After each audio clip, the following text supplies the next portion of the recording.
Assalamualaikum warahmatullahi wabarakatuh.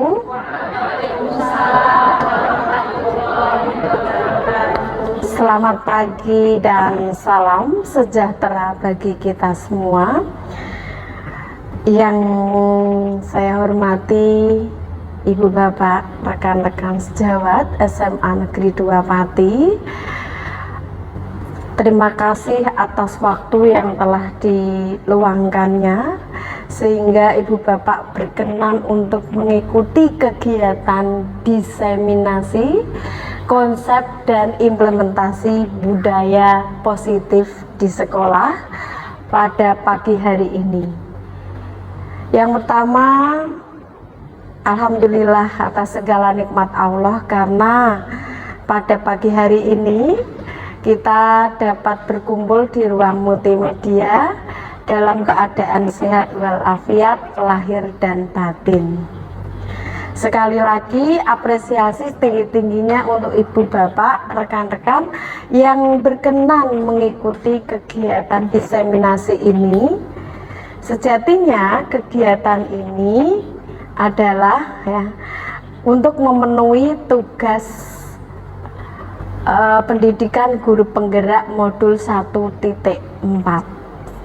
Nah, ada sebuah tugas yaitu aksi nyata terkait diseminasi. Menurut Kamus Besar Bahasa Indonesia, diseminasi itu adalah pengimbasan atau penyampaian ide, gagasan. Sebetulnya bukan ide, tetapi saya akan membagi pemahaman yang saya dapatkan, pencerahan yang saya dapatkan kurang lebih selama 3 bulan ini tatkala saya mempelajari modul 1. Modul 1 itu meliputi 1.1, 1.2, 1.3 dan 1.4 yang kaitannya adalah aksi nyata dan diwajibkan untuk penyebaran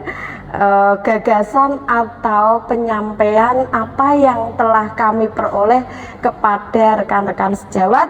Harapannya setelah saya menyampaikan pemahaman ini, Ibu Bapak juga bisa menyebarkan kepada rekan-rekan yang lain, dan harapan yang paling utama Ibu Bapak atau kita bersama bisa mengimplementasikan di sekolah kita, khususnya adalah budaya positif. Nah, tapi sebelumnya bagaimana kabar Bapak Ibu?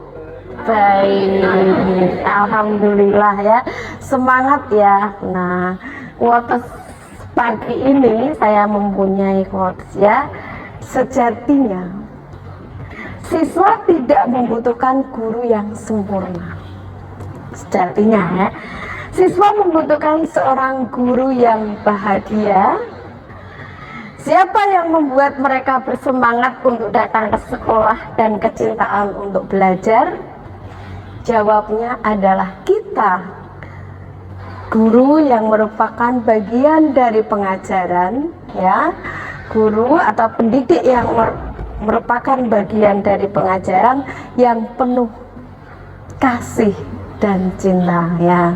Ini berat buat kita atau menjadi tanggung jawab kita nantinya bagaimana mengubah mindset kita atau paradigma kita yang konvensional menjadi tidak konvensional dalam arti bermakna dan menyenangkan. Tapi sebelumnya Bapak Ibu, biar tidak tegang-tegang, bagaimana kalau kita tepuk semangat dulu ya Bapak Ibu ya. Nah, saya akan memberi contoh ketika saya mengatakan aku bahagia, kamu bahagia, kita bahagia, semangat. Nah, bagaimana Bapak Ibu? Nah, biar tidak tegang ya. Sekali lagi ya. Aku bahagia, kamu bahagia, kita bahagia, semangat. Luar biasa Bapak Ibu, terima kasih ya. Nah, selanjutnya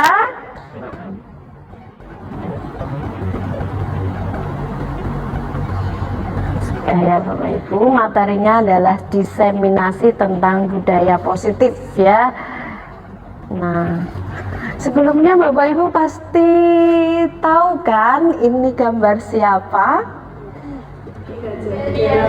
Nah, luar biasa. Siapakah Ki Hajar Dewantara itu?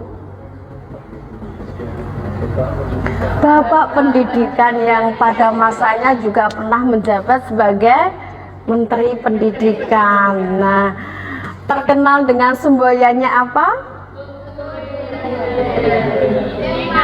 Ing ngarsa sing tulodo, ing madya mangkarsa tuturi handayani.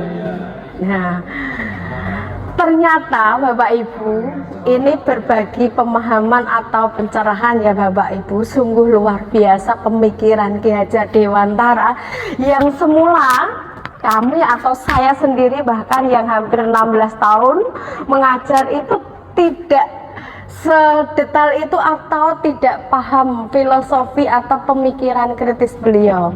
Ironis sekali ya, seorang pendidik tidak tahu seperti itu. Tetapi setelah saya mengikuti program guru penggerak, disinilah mindset saya terbuka. Oh, ternyata seorang KHD ya pantas apresiasinya adalah setiap tanggal 2 Mei ada namanya Hari Pendidikan Nasional sebagai bentuk penghargaan kepada beliau. Ternyata ya pola pikir beliau terkait pendidikan yang humanis ya, itu sudah digelorakan sejak saat itu. Kala itu sebelum kemerdekaan atau pasca kolonial. Nah, apa yang menarik dari pemikiran beliau, ternyata Ibu Bapak, bahwa Ki Hajar Dewantara itu mempunyai pemikiran kritis bahwa ya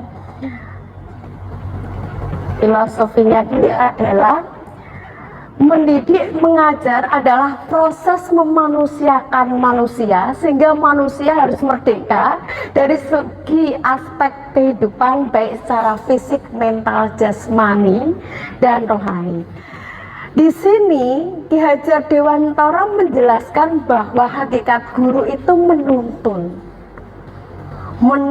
kodrat anak ya, kodrat zaman, kodrat alam ya, sesuai dengan kebahagiaan dan kesuksesan mereka kelak. Dikatakan kodrat alam maksudnya ya, bahwa seorang anak itu sejak lahir ya membawa potensi masing-masing ya, yang kita tidak bisa mengubah kodrat itu. Sekalipun kita guru, kita tidak akan pernah bisa mengubah ya kodrat itu. Tugas kita sebagai guru adalah menuntun mereka menemukan bakat, minat, hingga akhirnya menemukan yang namanya kesuksesan dan kebahagiaan. Dan dikatakan sebagai menuntun sesuai kodrat zaman. Ingat bahwa ya zaman kita berbeda dengan zaman generasi sekarang. Ya, pada dasarnya kita harus menyesuaikan ya pola pengajaran kita, pola mendidik kita sesuai dengan sosial budaya saat ini. Bahkan kalau saat ini adalah era teknologi informasi atau abad 21, mau tidak mau kita harus menyesuaikan pola pembelajaran dan pengajaran kita sesuai dengan tuntutan zaman.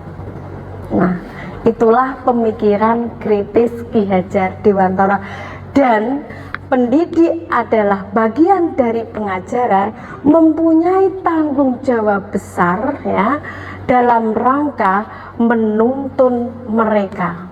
Dalam hal ini adalah peserta didik. Nah, Ki Hajar Dewantara menganalogikan pendidik itu seperti ini.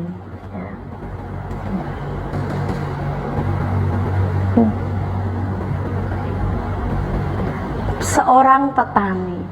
Bapak Ibu tahu kan seorang petani ya. Petani itu seperti yang saya sampaikan tadi, ini ada hubungannya.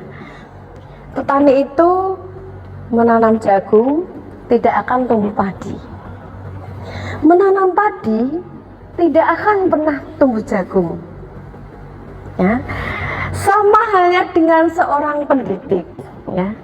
Sekali lagi, kita tidak bisa mengubah kodrat mereka ya, baik kodrat alam dan kodrat zaman ya.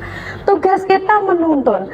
Jika seorang petani menginginkan hasil panennya itu sesuai dengan ekspektasi kita, subur, hasilnya berlimpah, berisi, apa yang harus dilakukan petani? Otomatis ya, dia harus merawat, mengairi. Kalau ada rumput kita menyiangi ya, seperti itu secara konsisten. Dan sama seperti guru, tugas kita membimbing, mengarahkan ya, mendidik, menemukan bakat-bakat atau potensi mereka sesuai dengan apa yang telah dia punya atau dia bawa sejak lahir. Jika itu terkait karakter, jika itu sesuatu yang tidak baik, kewajiban kita adalah menyamarkan. Nah, jika itu sudah menjadi baik, tugas kita sebagai pendidik adalah menebalkan. Inilah pemikiran kritis Ki Hajar Dewantara ya, yang semula saya sendiri tidak paham sejauh itu. Setelah saya mengikuti kegiatan guru bergerak ini, kewajiban saya atau ada himbauan untuk membagi pemahaman ini kepada teman-teman. Nah, jadi seorang guru pada hakikatnya tidak bisa mengubah ya kodrat yang telah dibawa anak sejak lahir. Intinya seperti itu. Nah, lantas, nah ini tadi seperti yang telah saya sampaikan ya, semuanya sejalan dengan pemikiran Ki Hajar Dewantara, pendidikan saat ini dituntut. Nah, ini amanah dari kurikulum merdeka sebenarnya ya, dituntut untuk membekali siswa menghadapi kebutuhan hidup sesuai dengan tantangan global. Dengan melaksanakan pemikiran dan semboyan KHD tadi diharapkan seorang pendidik dapat menuntun siswa tidak hanya sekedar mentransfer ilmu pengetahuan ya, tetapi juga mendidik karakter sebagaimana yang diperlukan hingga akhirnya mereka menjadi seorang pribadi yang berkarakter. Ingat bahwa prestasi itu penting, tetapi karakter itu jauh lebih utama. Nah, sejalan dengan pemikiran ini ya, mengacu pada amanah kurikulum merdeka yang diharapkan Ki Hajar Dewantara. Nah, apa yang menjadi output, apa yang menjadi keluaran, apa yang menjadi ya harapan kita itu sesuai dengan profil pelajar Pancasila yang meliputi 6 dimensi. Apa itu Bapak Ibu? Apa itu Bapak Ibu? Beriman, nah ini kreatif, nah mandiri, bergotong royong. Nah, kita ketahui bahwa era saat ini adalah era digital, ya. Bagaimana kita harus membekali diri, membekali siswa agar mereka memiliki karakter yang mandiri hingga akhirnya mereka nantinya bisa bertahan atau kompeten di tengah-tengah persaingan atau ya orang-orang hebat yang lainnya. Jangan sampai anak didik kita nantinya terhempas, kandas, bahkan lepas dari komunitas orang-orang yang kompeten itu. Nah, ini adalah tanggung jawab kita, ya, tanggung jawab panggilan jiwa kita secara moral bagaimana untuk mewujudkan yang demikian, ya. Nah, dalam hal itu perlu adanya mulai saat ini atau mulai sejak dini namanya pembiasaan secara positif yang disebut dengan penanaman budaya positif. Nah, mungkin Bapak Ibu sering mendengar istilah budaya positif.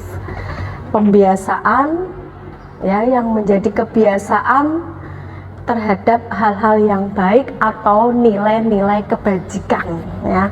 Nah, hal ini adalah yang kaitannya yang akan saya sampaikan, ya, lebih detail atau akan saya kulik lebih detail bersama teman-teman, ya.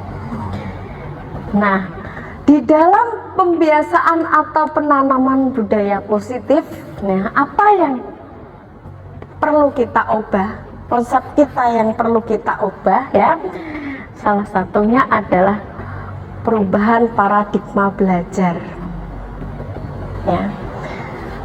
Terus bagaimana penerapan segitiga restitusi, bagaimana cara menyusun atau membentuk keyakinan kelas, apakah keyakinan kelas itu sama dengan peraturan kelas. Bagaimana posisi kontrol kita sebagai guru? Bagaimana kita mengetahui motivasi perilaku murid kita selama ini? Apa yang dibutuhkan oleh mereka? Dan nilai-nilai kebajikan apa yang perlu kita tanamkan? Nah, ini ada kaitannya, akhirnya terbentuklah yang namanya budaya positif. Nah, paradigma, kita harus bisa mengubah mindset kita, ya Bapak Ibu. Coba perhatikan, ya, saya mempunyai benda ini, kepala ini Bapak Ibu, kayak gini kan. Coba ketika ada orang lain menyuruh saya, memaksa saya, ya, untuk membuka kepalan dari tangan saya ini karena isinya kebetulan adalah sesuatu yang berharga. Sekalipun Bapak Ibu atau rekan-rekan itu memaksa saya untuk membuka, saya tidak akan pernah membuka kalau tidak ada keinginan motivasi saya untuk membuka. Dorongan apapun, misalkan hadiah sekalipun, saya tidak akan pernah membuka kalau kontrol diri saya tidak menginginkan untuk membuka. Nah, dalam hal ini ada analoginya bahwa pada dasarnya yang bisa mengontrol diri kita sendiri itu ya diri kita, bukan orang lain. Nah, apa hubungannya? Nah, ilusi bahwa guru pada dasarnya dapat mengontrol murid, ya. Ilusi bahwa semua penguasa penguatan efektif dapat bermanfaat.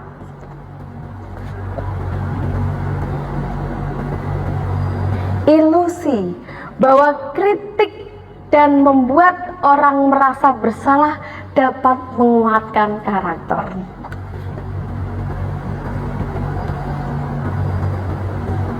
Dan ilusi bahwa orang dewasa memiliki hak untuk memaksa. Lah, inilah Bapak Ibu mindset atau paradigma yang pada dasarnya kita notabene sebagai pendidik harus kita ubah. Ya, mereka tidak bisa kita paksa. Ya, mereka punya hak sendiri. Mereka tidak bisa kita kontrol. Kewajiban kita atau mindset kita ubah. Bagaimana cara menumbuhkan motivasi intrinsik di dalam diri, bukan ekstrinsik. Selanjutnya, paradigma stimulus respon menurut teori kontrol Dr. William Glasser itu seperti ini Bapak Ibu. Kalau respon itu realita kebutuhan kita pada dasarnya sama, tapi kalau menurut Dr. William Glasser, ya, realitas kebutuhan kita pada dasarnya berbeda. Semua orang melihat hal yang sama, tapi kalau teori kontrol, setiap orang memiliki, ya, gambaran yang berbeda. Kita mencoba mengubah orang lain agar berpandangan sama dengan kita. Kita berusaha memahami pandangan orang lain tentang dunia, beda ya. Dari sinilah mindset kita harus bisa terbuka, ya Bapak Ibu. Selanjutnya, ini adalah skema ya tentang disiplin positif, teori kontrol atau teori pilihan menurut Dr. William Glasser. Ya, seperti tadi bahwa pada dasarnya kita tidak bisa mengontrol orang lain, hanya diri kita yang bisa mengontrol diri sendiri. Ya, semua perilaku pada dasarnya memiliki tujuan, sama halnya dengan peserta didik kita. Ya, ada yang untuk menghindari hukuman, ada yang untuk mendapatkan imbalan. Nah, itu kalau motivasinya adalah motivasi ekstrinsik. Tapi kalau itu motivasi intrinsik, ya, pada dasarnya adalah untuk menghargai diri sendiri. Dia tahu nilai-nilai kebajikan yang bermanfaat untuk dirinya. Nah, untuk itu muncullah yang namanya kesepakatan kelas, ya. Terus menurut skema ini bahwa hakikatnya seorang guru itu nantinya memiliki posisi kontrol, posisi di manakah kita selama ini, apakah kita sebagai penghukum selama ini apabila menjumpai murid kita ya ada yang punya masalah, apakah ya merasa atau menjadikan mereka seolah-olah mereka bersalah, pembuat bersalah, atau selama ini kita sebagai teman, atau selama ini kita sebagai pemantau, atau selama ini kita menjadi manajer. Nah untuk itu, seyogianya kita harus memahami bahwa pada dasarnya sama dengan orang dewasa, peserta didik kita juga memiliki yang namanya kebutuhan dasar manusia, yaitu kebutuhan dasar untuk bertahan hidup, penguasaan, kasih sayang dan rasa diterima, kesenangan, dan kebebasan. Nah ini kalau makna disiplin mah Bapak Ibu pasti sudah tahu ya. Nah, disiplin, pengertian disiplin mengacu pada disiplin diri yang memiliki tanggung jawab terhadap apa yang dilakukan berdasarkan nilai-nilai yang diyakini. Nah, sedangkan disiplin positif merupakan salah satu cara penerapan disiplin yang bertujuan untuk menumbuhkan kesadaran, memberdayakan peserta didik tanpa imbalan penghargaan dan hukuman. Ini loh nanti yang menjadi PR kita. Berat ya, berasa berat ya.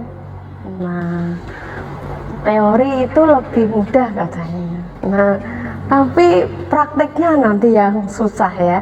Apalagi kalau menjumpai anak sudah direstitusi sekali, 2 kali, 3 kali, 4 kali. Apa yang dilakukan kalau tidak bisa-bisa. Nah, ini nanti menjadi PR buat kita bersama bagaimana cara untuk mewujudkan budaya positif ini. Nah, ini saya akan langsung saja ya Bapak Ibu, sudah saya jelaskan tadi. Nah, sebetulnya nilai-nilai apa yang harus kita sepakati, nah, sebagaimana dengan profil pelajar Pancasila. Nah, ya, ada 6 dimensi, ada ini loh yang perlu kita tanamkan nantinya.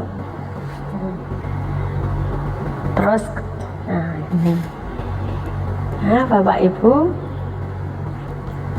nah, pada dasarnya seperti yang telah saya jelaskan tadi, anak atau peserta didik juga memiliki kebutuhan dasar ya. Ada kebutuhan makan, minum, ini untuk bertahan hidup, kasih sayang, kebebasan, kesenangan atau kekuatannya, kebutuhan dasarnya. Kebutuhan dasar manusia adalah segala sesuatu yang kita lakukan untuk mendapatkan apa yang kita inginkan. Seluruh tindakan yang kita lakukan memiliki tujuan tertentu, dan semua usaha terbaik yang kita lakukan adalah dalam rangka agar kebutuhan dasar kita terpenuhi dengan baik. Nah, ini sama seperti murid, bahwa kebutuhan dasar itu yang dibutuhkan murid itu adalah ini ya Bapak Ibu.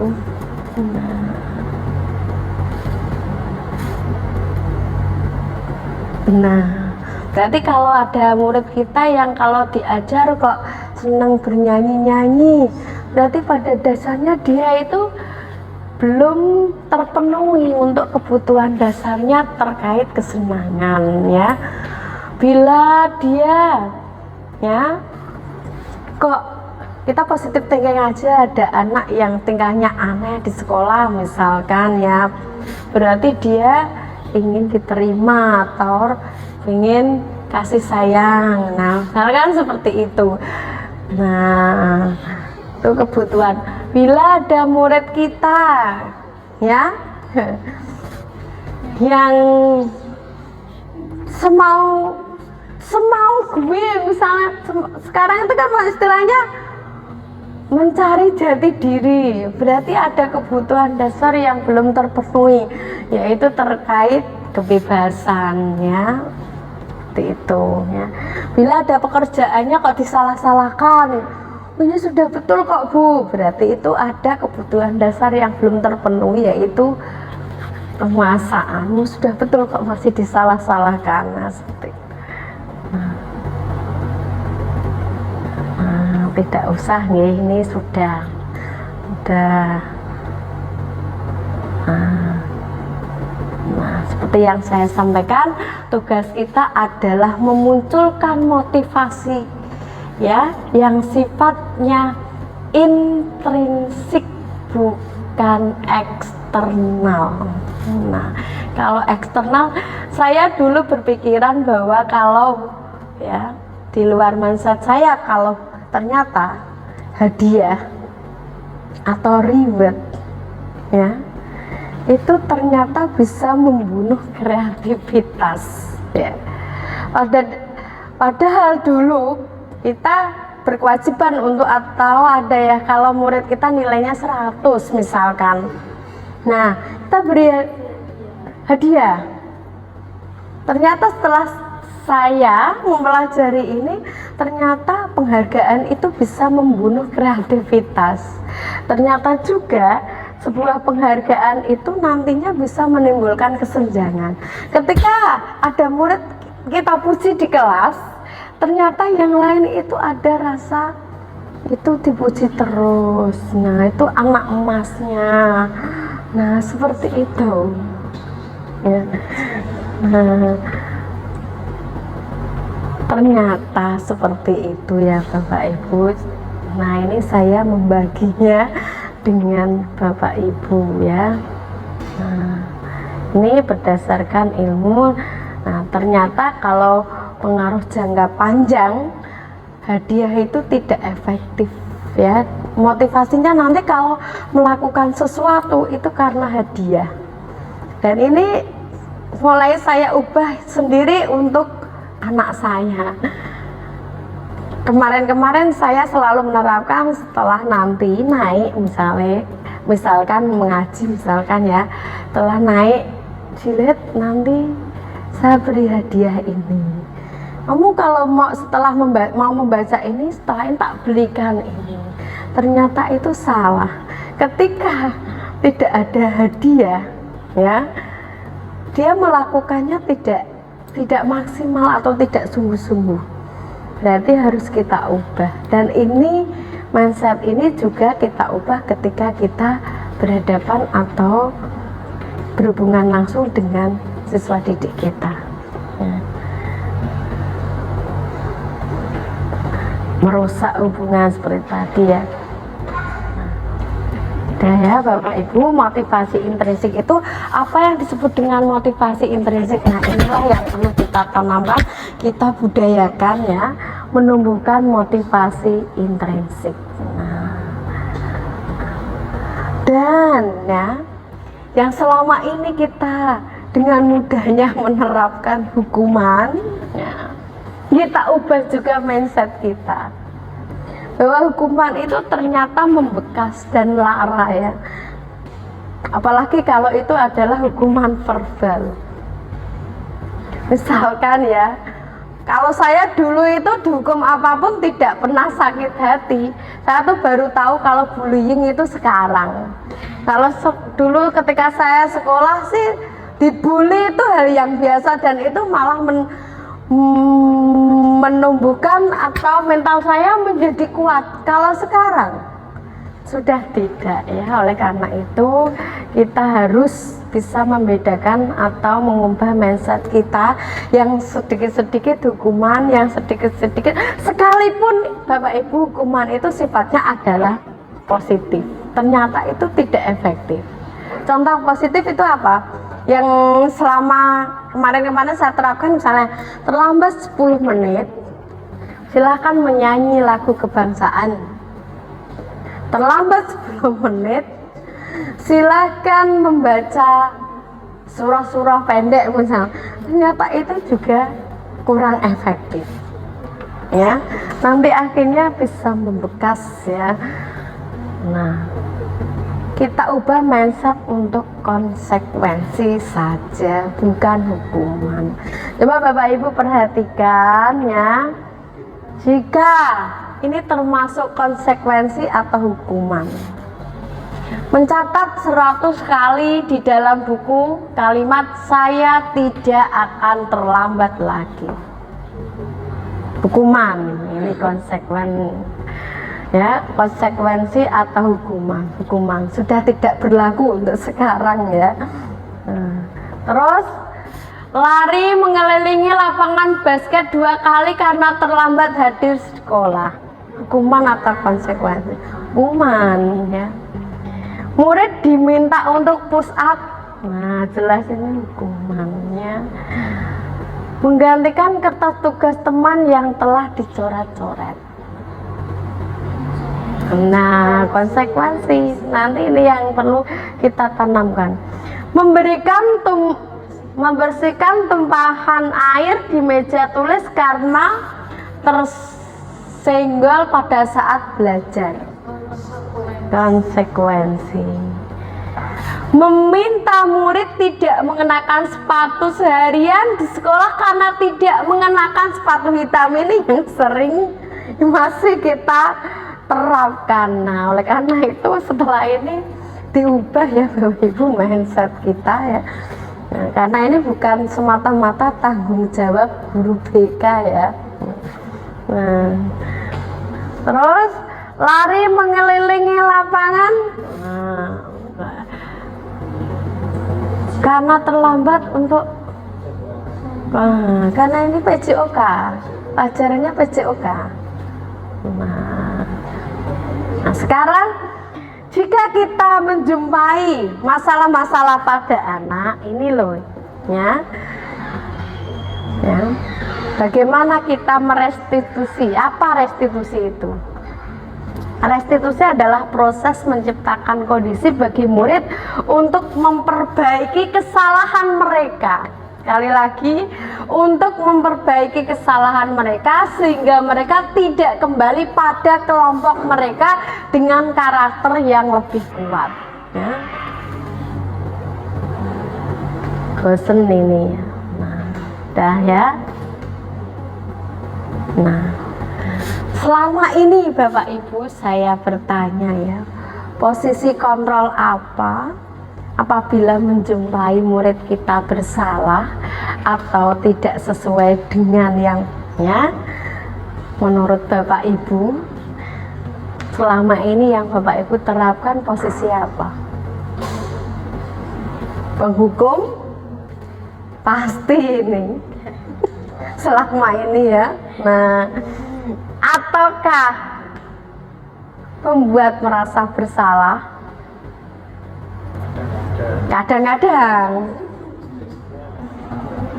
teman loh, saya berpikiran bahwa kalau kita posisinya sebagai teman itu paling ideal karena dunia mereka adalah dunia remaja. Kalau kita memposisikan kita sebagai teman untuk mereka, pikir saya itu ideal.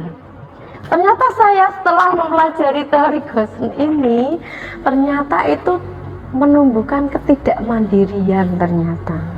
Nah, berarti posisi yang paling tepat apa? Pemantau. Yang paling tepat adalah sebagai manajer. Ya. Nah, ini contohnya seperti ini. Nah, sebagai penghukum, jika guru menempatkan dirinya pada posisi kontrol sering berhadapan dengan masalah-masalah ya. Jadi lari, push up. Nah, posisi pembuat merasa bersalah misalkan, apakah kamu tidak kasihan dengan orang tuamu jika kamu melakukan tindakan ini loh, sering kita lakukan ya. Nah, itu ternyata tidak efektif ternyata. Terus sebagai teman, ayo lakukan, nanti saya ditegur ini sama bapak kepala sekolah. Nah, ini memang tidak efektif lagi ya. Terus sebagai pemantau, kamu kok seperti itu. Nah, misalkan seperti itu. Nah, paham ya? Misalnya pemantau, guru akan mencatat bukti kejadian yang terjadi. Nah, misalnya pelanggaran, maka guru tidak perlu melakukan tindakan marah-marah ataupun dengan tindakan yang tidak menyenangkan bagi siswa, tapi guru hanya menyampaikan kesalahan siswa dan konsekuensi. Nah, yang paling tepat adalah sebagai control manager. Ya. Pada posisi kontrol ini, guru membantu siswa menemukan solusi, tapi tidak mencarikan solusi. Dan ini sangat bermanfaat untuk ke jangka panjang. Nah, Ibu dulu sering yang saya lakukan sendiri, mungkin Bapak Ibu juga sama ya. Posisi kontrol kita selama menjadi guru adalah sebagai teman, ya, sama penghukum, terus terkadang pembuat rasa bersalah. Ternyata itu kurang efektif ya. Nah, tidak ya ini. Nah, saya kecewa sekali dengan kamu. Malah kadang gemes. Nah, misalnya seperti itu ya. Nah, kamu tidak pernah belajar benar melakukannya. Kamu tidak pernah melakukan. Ayolah lakukan ini demi ibu. Pasti dia terpaksa kalau melakukan seperti itu ya.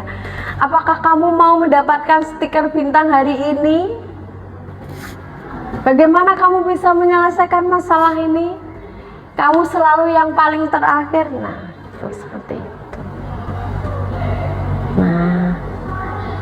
Nah ya. Nah, saya tidak akan menjelaskan, tetapi saya akan menjelaskan tentang. Nah, ini posisi sebagai pemantau, saya kasih contoh langsung saja. Nah, untuk itu ketika kita menjumpai yang namanya masalah ya dengan anak, langkah yang harus kita lakukan sebetulnya adalah penanaman pertama ya, idealnya sebelum pembelajaran dimulai tahun ajaran baru, kita namanya menyusun keyakinan kelas. Samakah keyakinan kelas dengan peraturan kelas menurut Bapak Ibu? Sama enggak? Sama. Bes ya. Sama. Beda. Kalau peraturan apa bedanya dengan keyakinan?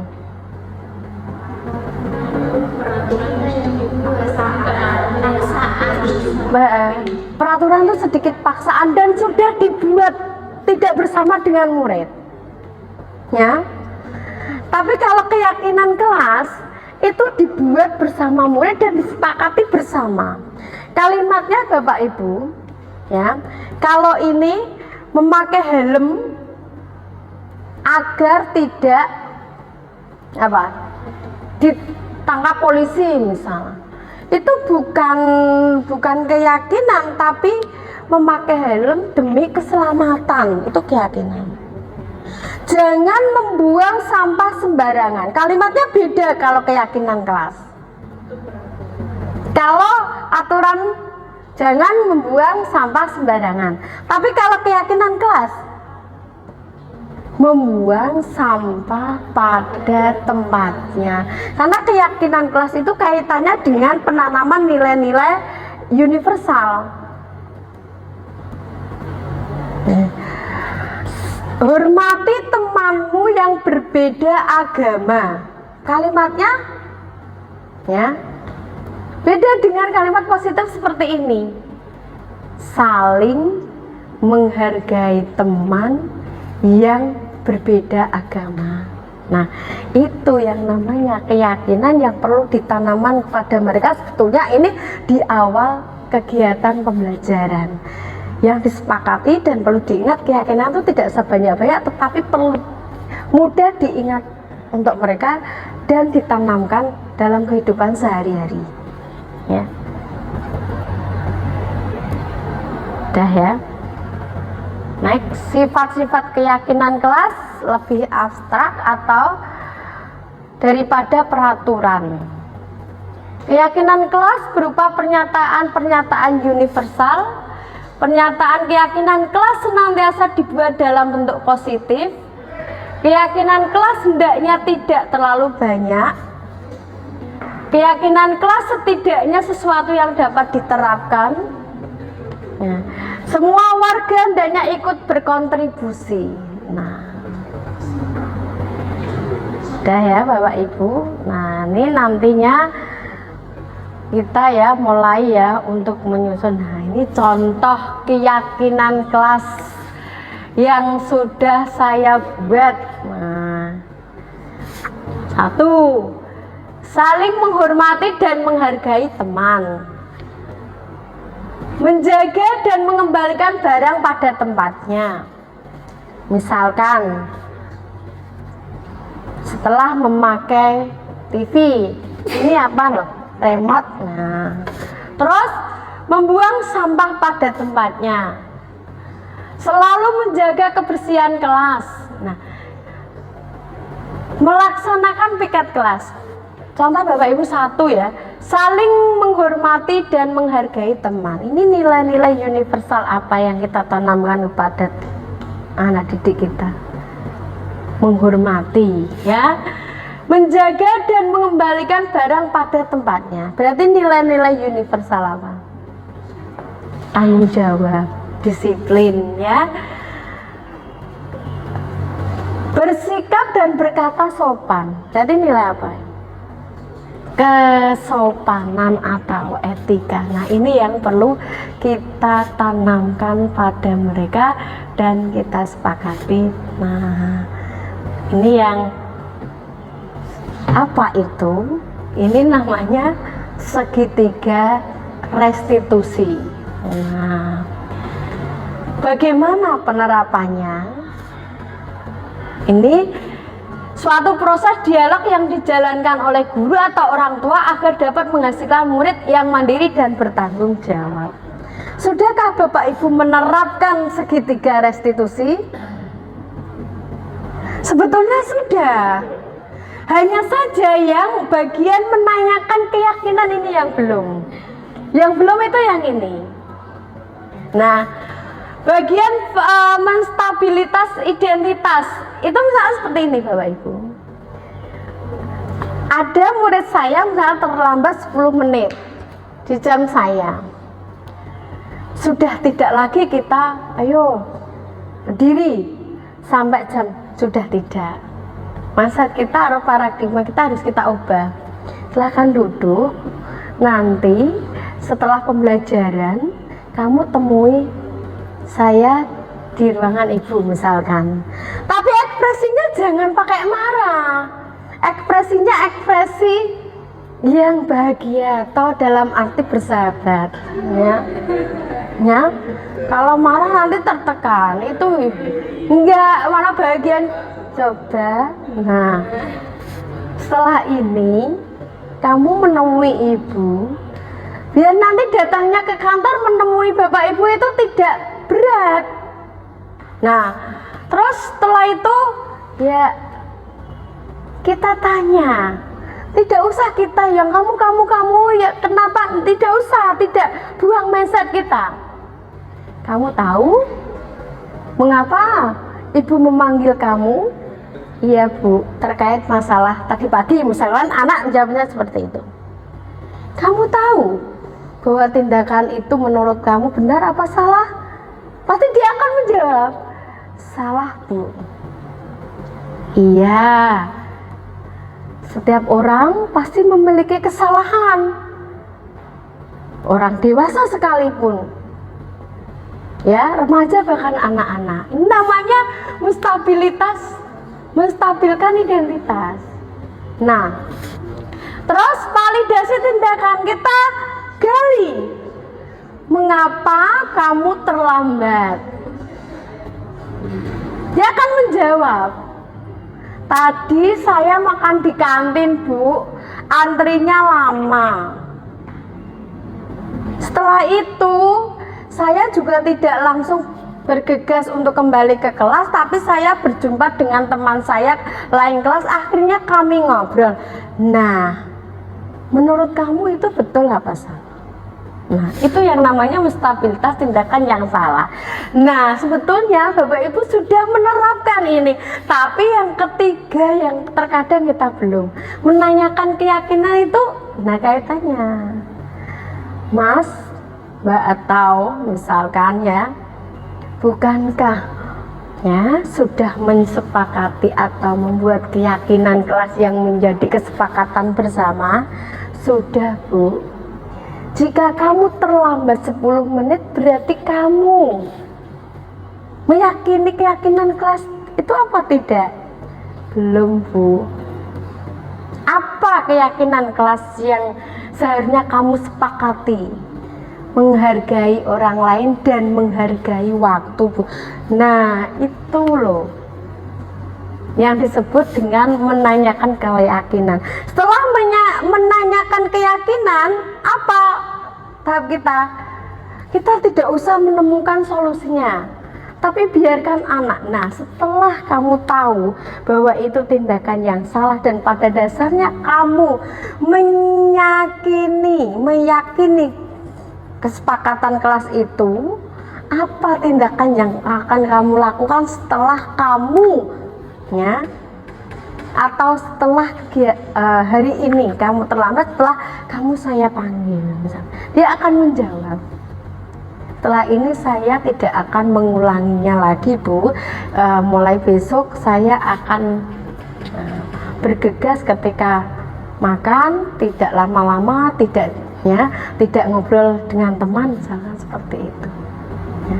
Sekalipun ini Bapak Ibu prakteknya mungkin tidak semudah yang kita bayangkan, karena sudah direstitusi sekali, 2 kali, 3 kali, 4 kali ya, 5 kali terkadang ada yang. Tapi sebagai guru seyogianya kita tidak putus asa untuk tetap berpikiran positif terhadap mereka.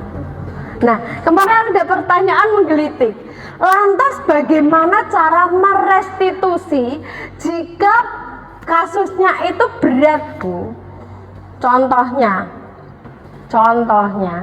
maaf ya, ini yang sedang digelorakan yaitu kekerasan seksual misalkan.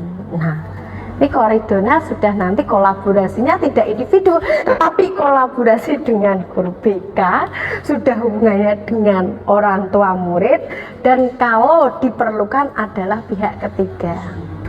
Karena jangan sampai ada kasus seperti ya, ada ya mantan murid, ada mungkin belum penerapan restitusi secara utuh ya, belum ada penanganan pihak ketiga, akhirnya si anak karena depresi tidak pernah direstitusi atau direstitusinya belum sampai tuntas, akhirnya anak memilih pilihan yang salah, yaitu minum ya, karena ada ya peristiwa seperti itu dan itu fakta di Pati, minum racun atau serangga tikus ya, akhirnya dia meninggal. Berarti ini kalau dipikir-pikir setelah saya mempelajari ini berarti belum ada restitusi secara maksimal. Ya, Bapak Ibu paham ya di sini ya. Nah, karena ciri-ciri restitusi kurang 18. Iya, oke. Ya. Nah, apa ciri-ciri restitusi? Restitusi itu tawaran, bukan paksaan. Restitusi itu menuntun untuk melihat dalam diri ya. Restitusi itu bukan untuk menebus kesalahan, namun untuk belajar dari kesalahan. Saya sebetulnya ada ini contoh video restitusi ya. Tidak usah ya, nanti di belakang saja kalau mau saya kasih lihat ya. Nah, sudah ya, sudah saya tadi sampaikan kok. Bagaimana Bapak Ibu? Oh, jangan ampun ngoten nah Bapak Ibu ya. Nah, ini saya sudah pernah ya melakukan kegiatan restitusi. Tapi ini skenario. Nah, misalkan ini ada di YouTube-nya sebetulnya ya. Jadi artis dadakan dunia.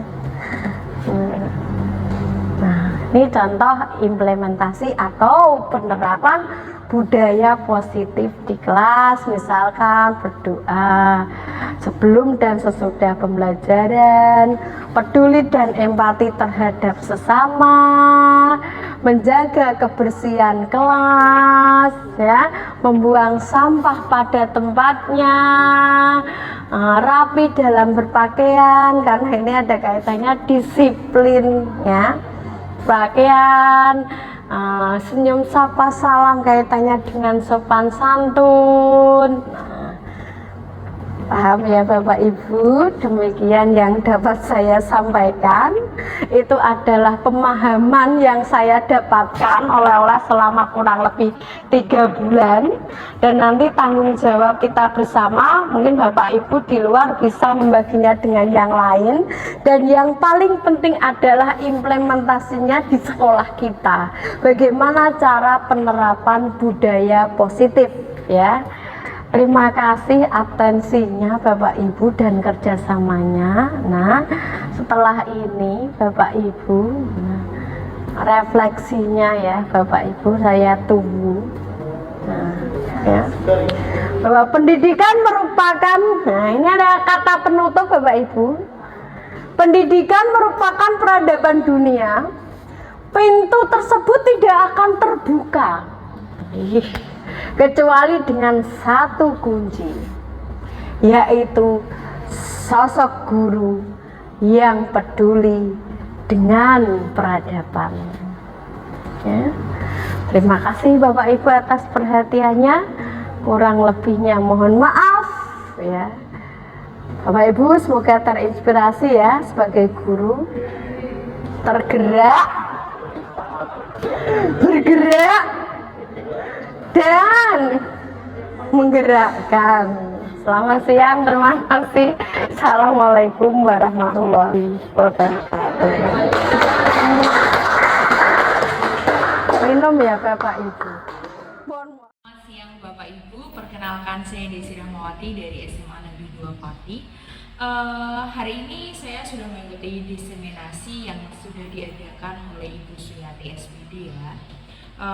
Perasaan saya ketika mengikuti kegiatan ini adalah saya senang sekali. Selain itu saya juga termotivasi penuh atas apa yang sudah disampaikan oleh Ibu Suyati.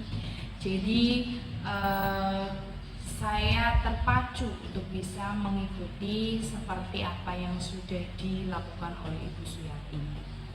Hal baru apa yang saya dapatkan tentu saja tentang budaya positif ya.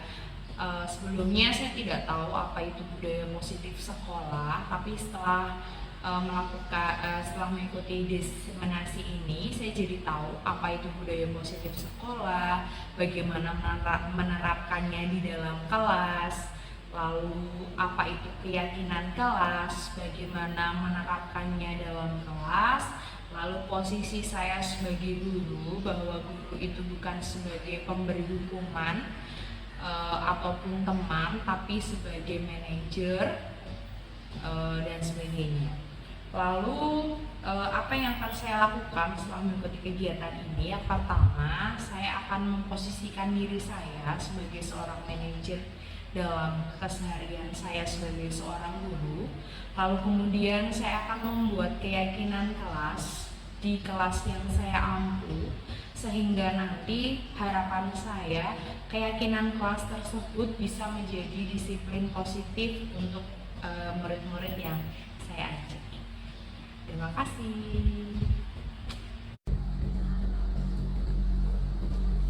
Terima kasih kepada Bu Suyati yang telah memberikan penjelasan mengenai materi yang didapatkan dari guru penggerak atau calon guru penggerak selama beliau menempuh pendidikan tersebut. Kemudian yang disampaikan oleh Bu Suyati sendiri dalam kegiatan ini cukup lengkap, kemudian dapat memberikan pencerahan kepada rekan-rekan sejawat, Bapak atau Ibu guru yang sudah hadir, kemudian nanti insya Allah bisa diimbaskan lagi kepada guru yang lainnya. Dalam mengikuti kegiatan diseminasi ini sangat senang ya, karena ini merupakan kesempatan bagi kita untuk dapat mengikuti juga dan mendapatkan apa yang Bu Suyati dapatkan pada pendidikan calon guru penggerak. Kemudian hal-hal yang kami dapatkan cukup banyak, mulai dari konsep dari budaya positif yang kita bahkan mungkin sudah menerapkannya di sekolah. Kemudian hal-hal yang memang patut atau tidak kita berikan kepada anak didik kita, ucapan demi ucapan, kata demi kata yang kita sampaikan kepada anak didik ternyata dari segi pendidikan ataupun dari segi yang lainnya itu bisa memberikan pandangan yang berbeda dari siswa kepada guru, dan alangkah lebih baik